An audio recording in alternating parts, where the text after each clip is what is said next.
ओम शांति।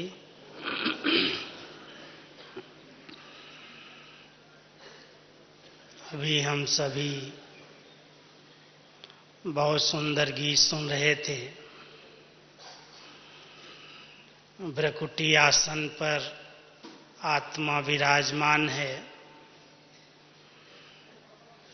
और सभी कर्मचारियों की दरबार लगाई है। ऐसे सुंदर गीत सुनते हर एक ने अपनी दरबार को देखा होगा। स्वचिंतन माना ही आत्मा अपने आप को, अपने कर्मचारियों को सदा आर्डर प्रमाण अपने अनुसार चलाए। अभी तक हम सभी सुनते आए, स्वचिंतन उन्नति की सीढ़ी है, परचिंतन पतन की जड़ है। लेकिन कुछ दिन पूर्व बाबा की एक मुरली में बड़ा अच्छा शब्द पढ़ने को मिला कि स्वचिंतन ही स्व उन्नति की लिफ्ट है। तब से लेकर के विचार चलता रहा कि ऐसी कौन सी बात है स्वचिंतन में जो लिफ्ट का काम करती है। हम सभी जानते हैं, जिन ब्राह्मण आत्माओं को स्वचिंतन करने का अभ्यास है, उनकी स्वस्थिति बहुत अच्छे से अच्छी बन जाती है। और जिनकी स्वस्थिति अच्छी है, वो बड़े से बड़ी परिस्थिति को सेकंड में पार कर देते हैं। जैसे सीढ़ी चढ़ने में थकावट होती, टाइम भी लगता, और लिफ्ट में जाते कुछ सेकंड में कई मंजिल क्रॉस कर जाते हैं। ऐसे ही स्व उन्नति करने के लिए स्वचिंतन, और स्वचिंतन का आधार बाबा की मुरली है, जिससे स्वचिंतन भी चलता है, शुभ चिंतन भी चलता है। हम सभी ब्राह्मण आत्माओं के लिए बाबा की मुरली जीवदान है और सभी का बहुत उससे प्यार है। एक एक महावाक्य सभी बहुत प्यार से सुनते, धारण करते, मनन चिंतन करते अपनी स्थिति को अच्छे से अच्छा बना रहे हैं। और बाबा यही चाहते हैं कि मेरे बच्चों की स्थिति इतनी अच्छी हो,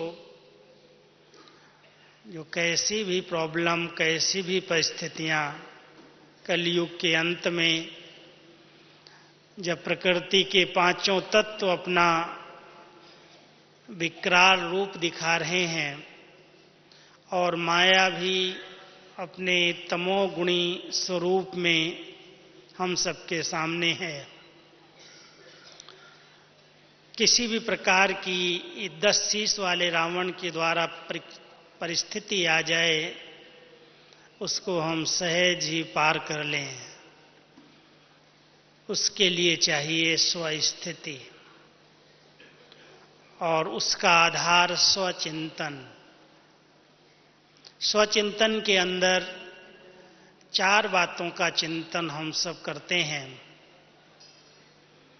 पहले अपने स्वस्वरूप का चिंतन, मैं जो हूं, मैं जैसा हूं, मेरा अनादि स्वरूप क्या है, उस अनादि और आदि स्वरूप का चिंतन, जिस चिंतन से हमारी स्थिति अति श्रेष्ठ से श्रेष्ठ बन जाए। स्वधर्म का चिंतन,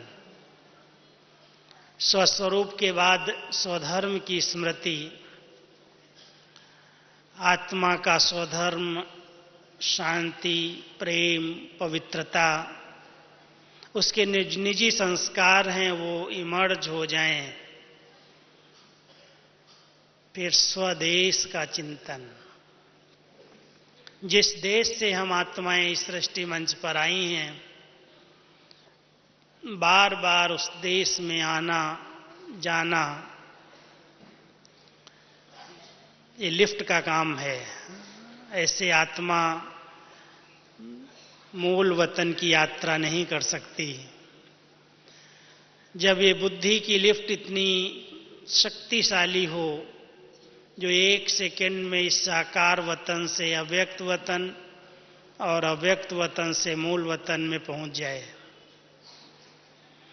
उस स्वदेश में किस रूप में हम सब उल्टे झाड़ में बाबा के साथ रहते हैं, उसका चिंतन, और स्वपिता के साथ उसका चिंतन। बाबा हमारा जो है, जैसा है, उसको यथार्थ उसी स्वरूप में पहचानना और उसके साथ संबंध स्थापित करके सर्वशक्तियों का अनुभव करना, ये स्वचिंतन के अंदर चारों बातों का चिंतन आता है। स्वचिंतन माना अपने आप का ही नहीं, लेकिन सब चारों बातें जब चिंतन में आती हैं और बार बार स्मृति आती है, मैं कौन का चिंतन, जिसमें सभी प्रकार के स्वमान, जो बाबा ने हम सबको अनेक स्वमान दिलाए हैं स्मृति में, उनका भी चिंतन स्वचिंतन कहलाता है। और स्वचिंतन करने वाली आत्माएं शुभ चिंतक बन जाती हैं, क्योंकि स्वचिंतन से व्यर्थ से स्वतः मुक्त हो जाती हैं। हम सबके आगे सबसे बड़ा पेपर है व्यर्थ संकल्पों का। हर एक की यही कंप्लेन बाबा के आगे रहती है, संकल्पों की गति बहुत फास्ट है, संकल्प बहुत चल जाते हैं। कोई भी परीक्षा आती है, शरीर के रूप में अगर कोई परीक्षा आ जाए, बीमारी के रूप में, तो कितने संकल्प हमारे उसको ठीक करने के लिए चलते हैं। क्या करें, कैसे करें, ये बीमारी आ गई, ये बीमारी आ गई, शरीर का ही चिंतन चलता रहता है। लेकिन स्वचिंतन अर्थात आत्मिक चिंतन में रहने से रचना का चिंतन समाप्त हो जाता है। देहभान की रचना, उस चिंतन से आत्मा परे चली जाती है, इस पर चिंतन से मुक्त हो जाती है। इसलिए बाबा ने हम सबको स्वचिंतन करने की कला सिखाई है। वो कला है अमृत वेले आंख खुलते ही अपने भ्रकुटी आसन पर बैठ जाएं। एक श्रेष्ठ चिंतन है अपने स्वस्वरूप को देखें, अपने स्वधर्म में स्थित हो जाएं, अपने स्वपिता से रूह रिहान करें। हमारा दिन इस श्रेष्ठता के साथ यदि प्रारंभ होता है तो बहुत अच्छे अच्छे विचार आना शुरू हो जाते हैं, और अन्य आने वाले विचार, क्योंकि सभी ब्राह्मणों को ये अनुभव है, साधारण विचारों में बहुत समय जाता, व्यर्थ विचार और नेगेटिव विचार बहुत जल्दी आ जाते हैं। लेकिन एक शुभ विचार चलते रहें, स्व के बारे में ही चिंतन चलता रहे कि आत्मा को जो है, जैसी है, जिस स्वरूप में ऊपर से आई है, कैसे उस स्वरूप को प्राप्त करे। क्योंकि बाबा हम सबको वैसा ही बनाना चाहते हैं जैसा हम ऊपर से आए थे। आत्मा जितनी पावन आई थी, अब फिर से उस स्टेज को प्राप्त करके अपनी संपन्न और कर्मातीत स्थिति को प्राप्त करे। हम सब की रेस यही है, यही हम सब पुरुषार्थ कर रहे हैं। और लास्ट आने वाली आत्माओं को भी बाबा फास्ट जाने की विधि यही सिखाते कि बच्चे दूसरे सब चिंतन समाप्त करो। कोई क्या भी कर रहा है, कुछ कैसा भी हो रहा है, अगर पुरुषार्थ की स्पीड को तीव्र करना है, अगर अपनी मंजिल को प्राप्त करना है, संपन्नता और संपूर्णता का अनुभव करना है, तो साइट सीन्स को नहीं देखना। जैसे रेस के घोड़े को दौड़ाते हैं, मंजिल तक ले जाना चाहते हैं, फास्ट स्पीड में ले जाना चाहते हैं, तो उसके दोनों तरफ पट्टी लगा देते हैं। वो सामने ही देखे, वो इधर उधर न देखे। हम सबको भी इस पुरुषार्थी जीवन में बाबा ने विशेष डायरेक्शन दिया है कि अगर तुम्हें अपनी प्रगति करनी है, उन्नति करनी है, अपनी मंजिल को प्राप्त करना है, तो साइट सीन्स को नहीं देखना, क्योंकि हर आत्मा पुरुषार्थी है और हर एक अपनी कमियों को निकालने का ही पुरुषार्थ कर रही है। यदि हम उन कमियों पर ध्यान देंगे तो कमी, वो कमजोरी जो दूसरे की है, वो हमारे अंदर प्रवेश हो जाएगी। एक बार बाबा ने स्वोन्नति का एक बहुत महीन रहस्य स्पष्ट किया था। जो स्वचिंतन करने वाली आत्माएं हैं, वो अंतर्मुखी बन करके अपने आप को देखती हैं कि मेरे अंदर अभी भी कौन कौन से दाग हैं, कौन कौन सी कमजोरियां हैं, और उनको निकालने के लिए मुझे क्या प्रयास करने हैं, क्या पुरुषार्थ करना है, क्या संकल्प लेना, वो खुद से बातें करते हैं। तो वो खुद को देखता है, खुद ही खुद से बातें करता है, जिसको बहुत अच्छा शब्द हमारी दीदी जी देती थी। जब भी हम लोग दीदी से मिलते थे, दीदी मनमोहिनी के लिए हम कह रहे हैं, तो दीदी हमेशा कहती थी सबसे बड़ा टीचर वो है जो स्वयं को टीच करता है, स्वयं को पढ़ाता है, और स्वयं को पढ़ाना ही स्वचिंतन है। दूसरों को हमारी कमियों के विषय में इतना मालूम नहीं रहता। ऊपर से दिखाई देता है कि ये बड़ा अच्छा ज्ञानी है, बड़ा अच्छा योगी है, बहुत अच्छा सेवाधारी है, लेकिन मेरी निजी अंदर की आंतरिक स्थिति क्या है, हर एक वो खुद को भी जानता है और उसको बाबा भी जानता है। इसलिए एकांत में बैठकर स्वचिंतन करने वाली आत्मा अपने आप को बहुत गहराई से देखती है। जैसे सागर के तले में जाने से रत्नों की प्राप्ति होती, ऐसे ही जब आत्मा अंतर्मुखता के गुफा में बैठ जाती, सागर के अंदर चली जाती, एकांतवास में चली जाती, तो उसको अपने आप का पता चलता है मैं कहाँ पर हूँ। ये स्वचिंतन की एक अच्छी विधि है कि मैं स्वयं को देखूं और देख करके मेरे अंदर अभी तक क्या है, मैंने बाबा के पढ़ाई अनुसार कितनी मंजिलें क्रॉस की हैं, क्योंकि हम सभी अभी अंतिम स्थिति तक पहुंचने वाले हैं।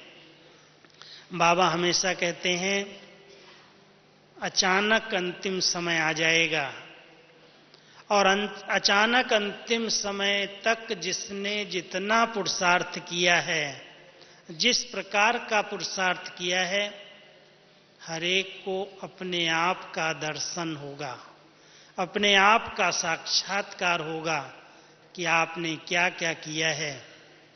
कई बार बाबा हम सबको ये भी कहते कि जो आत्माएं अलबेली रही हैं, सेवाएं की हैं, मान शान नाम कमाया है, सबके नजरों में रही हैं, लेकिन अगर अंदर अंदर किसी भी विकारों के वशीभूत होकर किसी भी प्रकार का विकर्म कर रही हैं, तो बहुत पश्चाताप करना पड़ेगा। इसलिए हम सबको बाबा समय के पहले, अंतिम घड़ियों के पहले कह रहे हैं, स्वचिंतन करो, स्व को देखो। जिस तरह से बाबा हम सबको बनाना चाहता है, जिस स्वरूप में हम बच्चों को देखता है, क्योंकि बाबा की स्टेज कौन सी है? बाबा हमारे वर्तमान स्वरूप को नहीं देखता, बाबा हमारे तीनों कालों को देखकर हमसे बात करता है। आप देखेंगे इतनी बड़ी सभा के बीच में कल बाबा हम सबके बीच में आएंगे, इतने ऊंचे सोमान की स्मृति दिलाते हुए हमारे भविष्य को सामने रखते हुए वर्तमान स्थितियों को नहीं देखेंगे, क्योंकि वर्तमान स्थितियों में तो कई ऐसी बातें जो ब्राह्मणों के अंदर नहीं होनी चाहिए। छोटी छोटी बातों में मूड खराब करना, छोटी बातों में नाराज हो जाना, डिस्टर्ब हो जाना, मुख से कटु वचन बोल देना, अपशब्द निकाल देना, साधारण वार्तालाप कर लेना, इन सब के पीछे चिंतन है, बीज चिंतन है। बीज के दो वृक्ष बोल और कर्म के रूप में दिखाई देते हैं। जिस प्रकार का आंतरिक चिंतन जिस आत्मा का चलता रहता है, उसके उसी प्रकार के बोल और कर्म प्रत्यक्ष जीवन में दिखाई देते हैं। इसलिए बाबा ने हम सब का ध्यान खिंचवाया और हम सबको यही स्मृति दिलाते, ये भी बीच बीच में स्वयं को चेक करने का बहुत अच्छा समय मिलता है। 3 मिनट के अंदर भी हर एक अपने आप को देख सकता है। अभ्यास सिर्फ चाहिए अपने भ्रकुटी आसन पर बैठने का। अपने स्वरूप को देखो, अपने अंदर क्या है, कौन सी ऐसी कमियां हैं। दिल से कष्ट नहीं हो जाना, लेकिन समर्थ स्थिति में रह करके संगम युग पर ये बहुत बड़ा भाग्य हम सबको मिला है, जो स्वयं सर्वशक्तिमान बाबा हम सबके साथ है। उसके साथ के आधार से कोई भी ऐसे संस्कार हैं उन्हें हम समाप्त कर सकते हैं। लेकिन जैसे आज दादी कह रही थी, महसूसता की शक्ति चाहिए, और एकांत में जाने से ही पहले समझ आती है, फिर महसूस होता है, फिर उसको बदलने के लिए संकल्प उत्पन्न होते हैं। उसमें अगर दृढ़ता है तो तपस्या हो जाती, और तपस्या के बाद परिवर्तन आता है। इसलिए स्वयं को बदलने का सबसे अच्छा तरीका, कई बार हम उल्टी चाबी घुमा लेते हैं। बाबा कई बार कहते हैं, बच्चे सर्व खजानों की चाबी तुम बच्चों को मैंने दी है। बाबा शब्द सब खजानों की चाबी है। बाबा कहो सब प्राप्तियां हो जाएंगी, लेकिन बच्चे कई बार चाबी उल्टी घुमा देते हैं। स्व को देखने की बजाय साथियों को देखना शुरू कर देते हैं।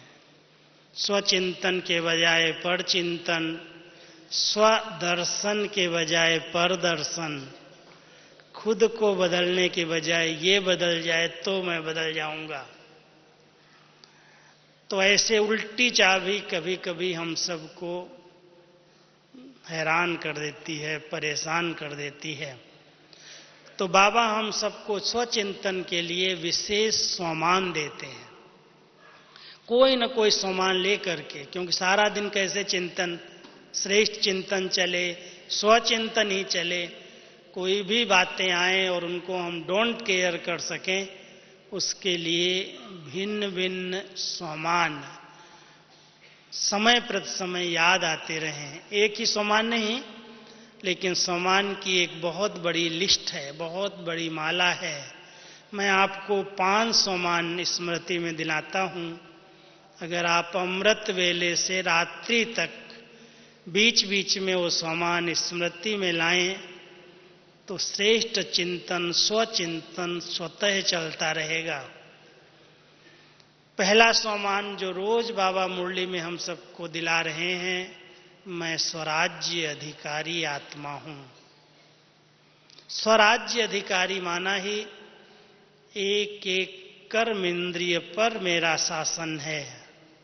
अपनी दरबार लगा लें और अपने कर्मचारियों से, सूक्ष्म और स्थूल कर्म इंद्रियों से बातें करें। दरबार लगा करके मन वजीर से भी बात कर लें, बुद्धि से भी पूछ लें तुम किधर जाती है, कहाँ भटकती है, क्या चाहिए, और कैसे कितनी संस्कारों में दिव्यता आई है उस पर भी नजर घुमा लें। तो ये दरबार लगाने के साथ साथ चिंतन श्रेष्ठ हो जाएगा, स्वचिंतक स्वतः बन जाएंगे। और दूसरा सम्मान है, बाबा हम सबको बहुत ऊंची स्थिति में स्थित देखता है कि ये मेरे बच्चे पूर्वज और पूज्य हैं, इतनी बड़ी वंशावली के पूर्वज हैं। केवल एक घराना नहीं है, देवी देवता घराने की सारी दुनिया शाखाएं हैं, और उन शाखाओं के पूर्वज ये ब्राह्मण आत्माएं हैं। एक बहुत ऊंचे नशे में रह करके अपनी वंशावली की पालना का ध्यान रखते हुए अपने ऊपर फुल अटेंशन। पूर्वज जो बड़े घर के होते हैं वो सदैव ध्यान रखते हैं कि जो कर्म मैं करूंगा मुझे देख पूरे परिवार के सदस्य सीख लेंगे। बाबा हम सबको यहां तक कहते, कर्म की बात तो ऊपर की है, मोटी है, लेकिन जिस प्रकार की हमारी वृत्तियां हैं, जिस प्रकार के हमारे संकल्प हैं, जिस प्रकार का हमारा चिंतन है, उसी प्रकार का वायुमंडल क्रिएट होता है। इसलिए अपने चिंतन पर भी ध्यान कि कोई भी व्यर्थ चिंतन में मेरा अमूल्य समय न चला जाए। चेक करेंगे तो पता चलेगा कितना समय साधारण और व्यर्थ संकल्पों के चिंतन में जाता है। उस पर ब्रेक लगाने का अभ्यास करें। चले आएंगे, क्योंकि माया के साम्राज्य में हम सभी हैं, तो कुछ न कुछ विघ्न, कुछ न कुछ बाधाएं, कोई न कोई पुराने संस्कार इमर्ज होंगे, लेकिन चेक करें और चेंज करें। तो पूर्वजपन की एक स्मृति, एक सम्मान बहुत बड़ी जवाबदारी का आभास कराता है। और साथ साथ पूज्य हूं, इतनी सारी आत्माओं की कामनाएं पूर्ण करने वाली, इसलिए मेरी कोई भी हद की कामनाएं नहीं चाहिए। हम बाबा के आगे कोई ऐसी एप्लीकेशन नहीं रख सकते कि बाबा मेरी ये कामना है, मेरी ये इच्छा आप पूरी कर दो। कई ऐसे लेकर के बाबा के सामने आते हैं, ऐसी कामनाएं लेकर के, ऐसे संकल्प लेकर के, तो बाबा कहता ये भी अभी तक भगत है, बच्चा नहीं है। भक्त आत्माएं मांगती हैं, और बच्चे अधिकारी होते हैं। तो कल जब बाबा आएंगे तो पूज्य स्वरूप की स्मृति दिलाते हैं हम सबको। अपने उस पूज्य स्वरूप में रहना। बाबा परम पूज्य है और उसके हम सब बच्चे पूज्य संपन्न आत्माएं हैं। दूसरी आत्माओं की भी सर्व कामनाएं पूर्ण करने वाले हैं। इसलिए कोई भी हद की कामना लेकर के बाबा के सामने, दादियों के सामने, बड़ों के सामने जाने की आवश्यकता नहीं है, क्योंकि बाबा ने अपने बच्चों की हर कामना पूरी की है, हर इच्छा पूरी कर दी है। याद करें, संकल्प देखें कि बाबा की कोई भी ऐसा बच्चा नहीं है जिसको संगम युग पर किसी भी चीज की अप्राप्ति हो। सब कुछ बाबा ने प्राप्त कराया है। अपनी प्राप्तियों की स्मृति को बार बार रिवाइज करें, चिंतन में लाएं। जन्म से लेकर के अभी तक बाबा ने कितनी प्राप्तियां, कितने रतन दिए हैं, कितनी शक्तियां दी हैं, कितने गुणों से सजाया है, तो हम स्मृति में लाते ही बाबा के प्यार में खो जाते हैं। मन का भटकना बंद हो जाता है। तो पूर्वज हूं, पूज्य हूं, एक बहुत बड़ा सम्मान है। साथ साथ मास्टर रचयिता का सम्मान है। रचना को देखते हुए एक रहम दिल का संस्कार इमर्ज होता है। कितनी आत्माएं दुखी हैं, परेशान हैं, भटक रही हैं, और बाबा ने हम सबको कल से लेकर के सब कह रहे हैं एक छोटे कुंभ में हम आ गए हैं, कुंभ मेला। लेकिन वो कुंभ मेला क्या है? आप सबने समाचार सुने होंगे, कितने लाखों करोड़ों आत्माएं पानी के अंदर डुबकी लगाने के लिए आती हैं, पावन बन जाए। कितनी श्रद्धा से। न खाने की जगह, न बैठने की जगह, खड़े होने की भी जगह नहीं है। आप सबको तो फिर भी इतने अच्छे स्थान पर बाबा ने बिठाया है। भले टेंट मिले हैं, लेकिन अच्छे से अच्छा ब्रह्मा भोजन मिल रहा है। क्लास का इतना अच्छा स्थान मिला हुआ, साफ स्वच्छ। वहाँ तो धूल में बैठते, धूल ही खाते। कैसे रहते हैं आप अगर देख लें दृश्य तो रहम आता है भक्तों पर। बाबा कहता है बच्चे रहम दिल बनो, अपनी इच्छाओं का त्याग करो। सब कुछ बाबा ने हमको दिया है। और रहम दिल मास्टर दाता बन करके मुझे इन सब को देना है। तो दाता स्वरूप की स्मृति, रहम दिल स्वरूप की स्मृति, जैसे बाबा अपने बच्चों को दे रहा है, बच्चों से भी यही अपेक्षाएं रखता है कि मेरे बच्चे अगर इच्छाएं लेंगे तो स्वचिंतक नहीं बन सकेंगे, शुभ चिंतक नहीं बन सकेंगे। इसलिए सबको देते चलो। जो कुछ प्राप्तियां हुई हैं, जितनी संगम पर हम सबको प्राप्तियां हैं, दृष्टि से, बोल से, अपने वाइब्रेशन से, हम सबको देते चलें। मास्टर दातापन का स्वरूप, मांगता नहीं, लेवता नहीं। हम सब संगम युगी देवता हैं, भविष्य में तो बनेंगे ही, लेकिन संगम युग पर भी बाबा ने अपने बच्चों को देवता बनाया है। देते चलो, मांगो मत। कई आत्माएं अभी तक भी सम्मान चाहती हैं। कोई पूछे, कोई बात करे, कोई हमें रिस्पेक्ट दे। मैंने इतनी सेवाएं की हैं, इतना अच्छा सेंटर बना के दिया है, मैं इतनी मदद करता हूं, और मेरा तो यहाँ कोई भी स्थान ही नहीं है। मेरे को कोई पूछता ही नहीं है, जानता ही नहीं है। मेरी बहन जी भी मेरा ध्यान नहीं रखती। इस प्रकार के संकल्प भी कई आत्माओं के बाबा तक पहुंच जाते हैं। इसलिए ध्यान रखना कि बाबा ने हम सबको मंगता नहीं बनाया है, देते चलो, दाता बनाया है। और सबसे बड़ा दान है सम्मान का दान करना। सबको सम्मान दो, देंगे तो अपने आप मिल जाएगा। रिस्पेक्ट मांगने से नहीं मिलता, लेकिन देने से स्वतः मिल जाता है। तो मैं मास्टर दाता, सम्मान दाता आत्मा हूं, उदाहरण स्वरूप हूं। एक एक बाबा का बच्चा उदाहरण मूर्त, उद्धार मूर्त बन जाए, एक बहुत ऊंचे सम्मान है ये।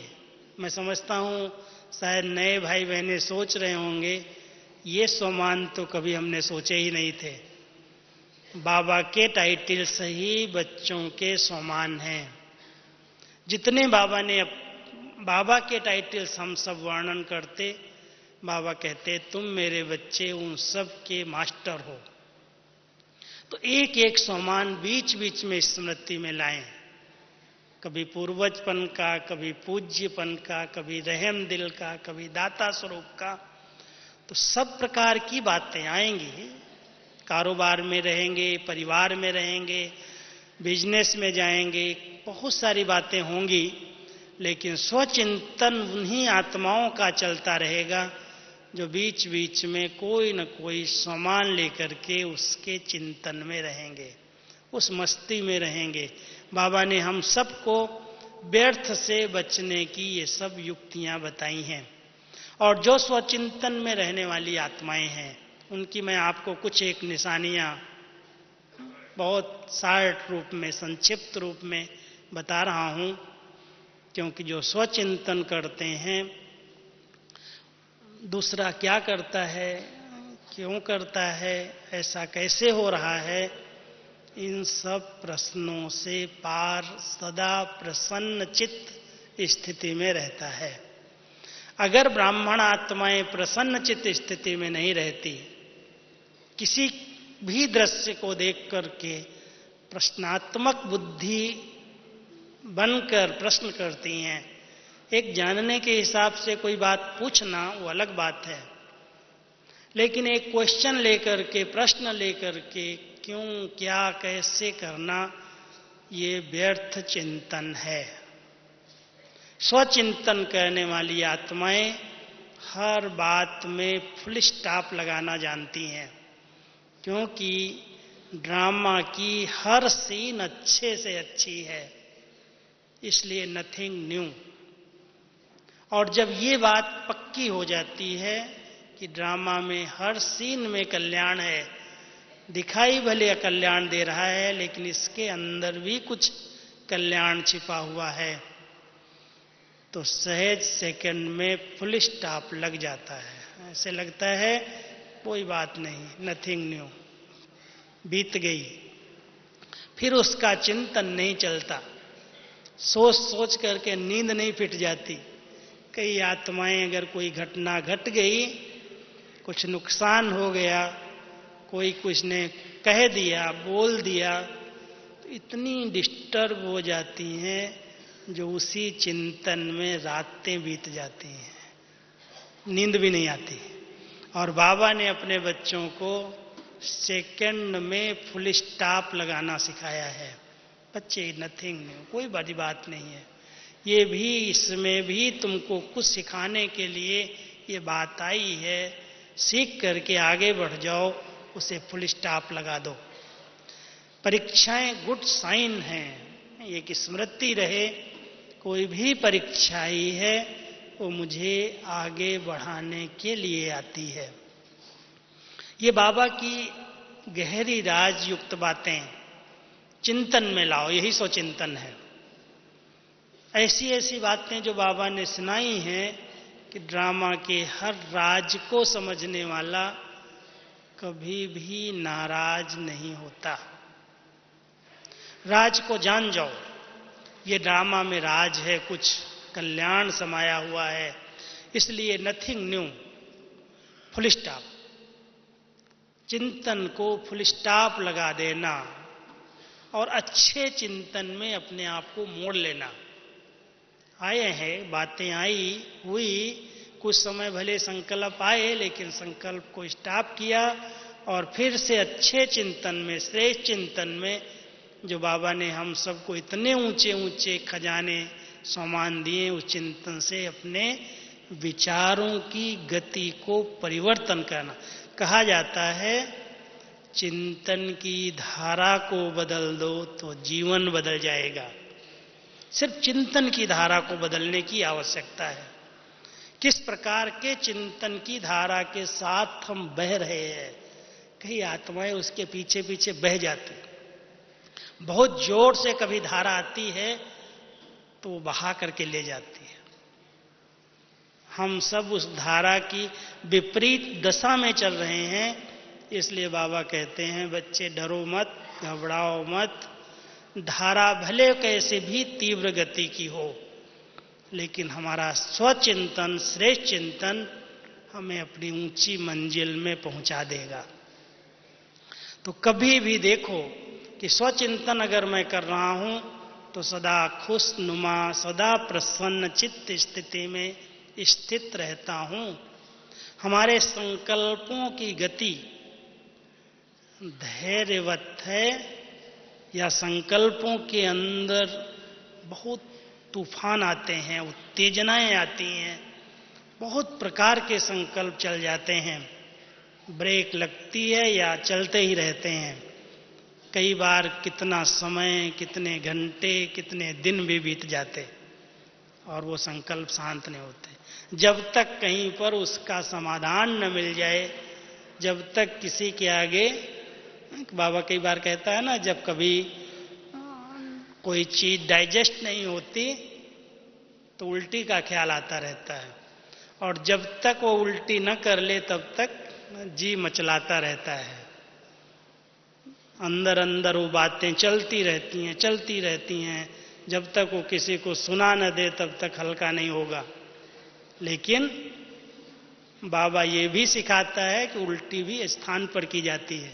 सब जगह करोगे तो कीटाणु फैल जाएंगे, बीमारियां फैल जाएंगी, लोग रोगी बन जाएंगे।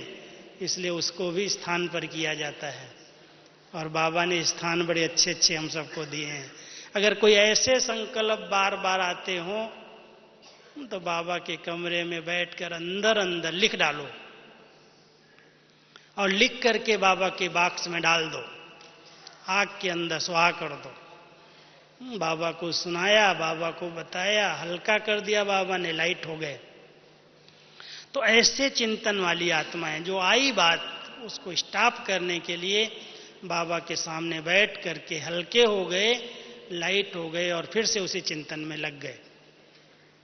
तो बहुत धैर्यता के संकल्प, बहुत शांति के, शीतलता के संकल्प, ये निशानी है स्वचिंतन करने वाले की। बहुत फास्ट नहीं, बहुत उत्तेजना वाले नहीं, बोल में आ जाए, कर्म में आ जाए, हाव भाव में आ जाए। कई बोलते नहीं है लेकिन चेहरा लाल पीला कर लेते हैं, चेहरे पर दिखाई देने लगता है।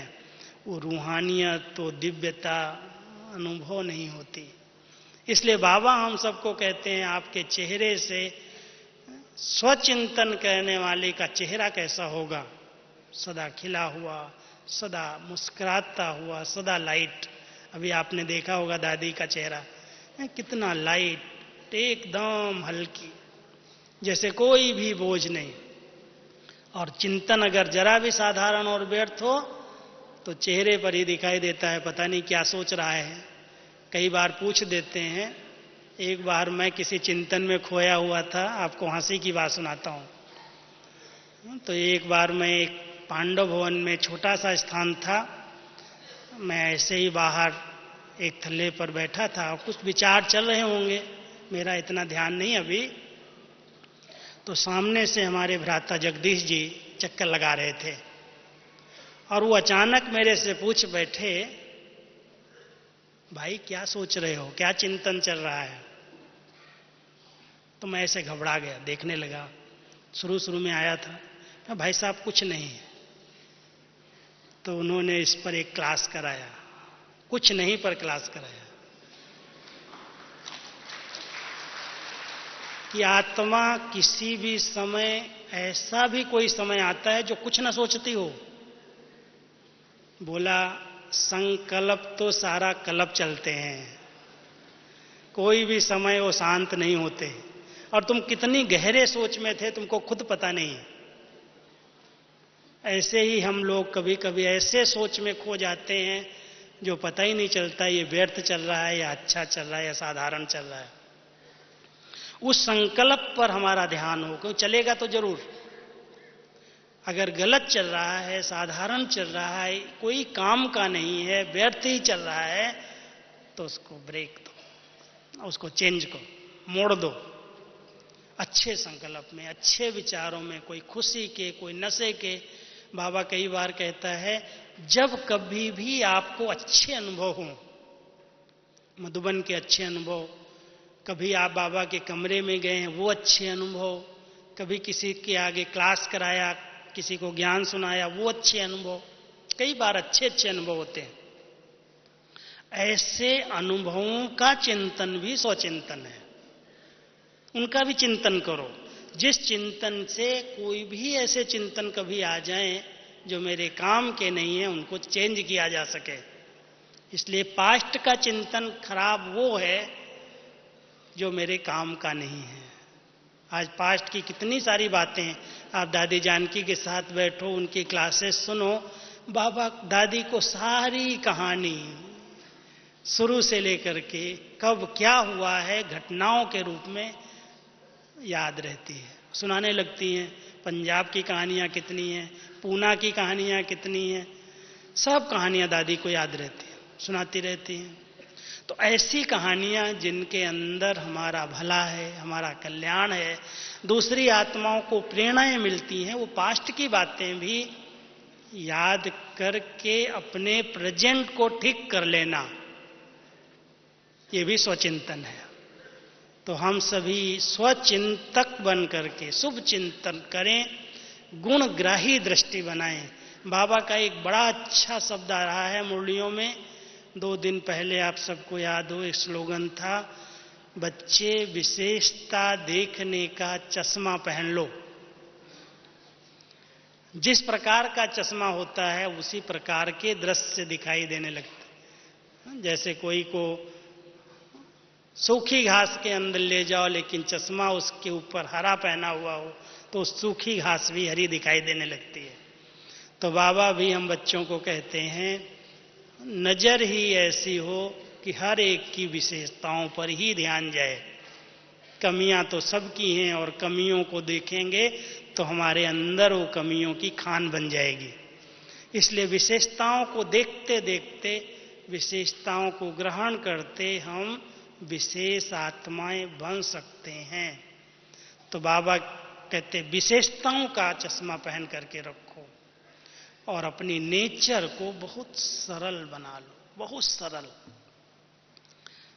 जैसा चाहो वैसे अपने आप को मोल्ड कर सको, जब चाहो मोल्ड कर सको। परिस्थितियां मोल्ड होने वाली नहीं है। मान लो आपके सामने कोई बहुत ऊंची पहाड़ी आ जाए, तो क्या करेंगे? पहाड़ी को तोड़ने लगेंगे, पहाड़ी को हटाने के प्रयास करेंगे, या समझेंगे साइड से निकल जाओ भाई, पहाड़ी तोड़ने में समय क्यों लगाएं। कोई जंप लगा सकता है तो जंप लगा देगा, लेकिन उसमें भी थकावट होगी। साइड से निकल गए, क्रॉस कर गए। तो परिस्थितियां तो पहाड़ जैसी कलयुग के अंत में आने वाली हैं। इसलिए बाबा हम बच्चों को कहते हैं, इनको क्या क्यों के हथौड़े से तोड़ो मत, थक जाओगे, हटेंगी नहीं। लेकिन आप बच्चे अपनी श्रेष्ठ स्थिति के आसन पर रह करके या तो उड़ती कला से उड़ जाओ, परिस्थितियां नीचे रह जाएंगी, या साइड से किनारा करके निकल जाओ। ये व्यक्ति चेंज हो जाए, ये परिस्थिति चेंज हो जाए, यहां से स्थान चेंज कर लूं, ये साथी चेंज हो जाए तो मेरी स्थिति अच्छी हो जाएगी।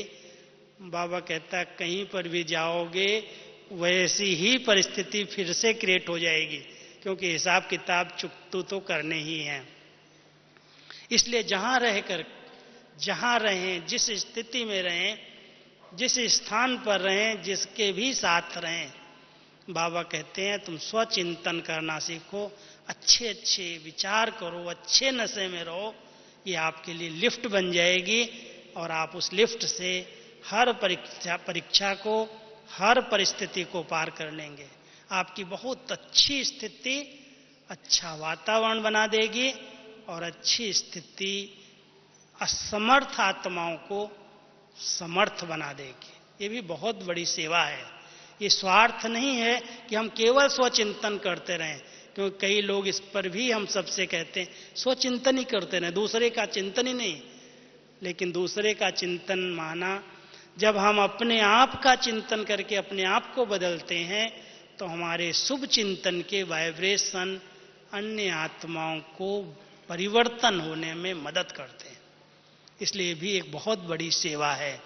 तो अशुभ सोचना बंद, सदा शुभ सोच करके शुभ चिंतन में रह करके शुभ वायुमंडल बनाना, यही सबसे बड़ी सेवा है।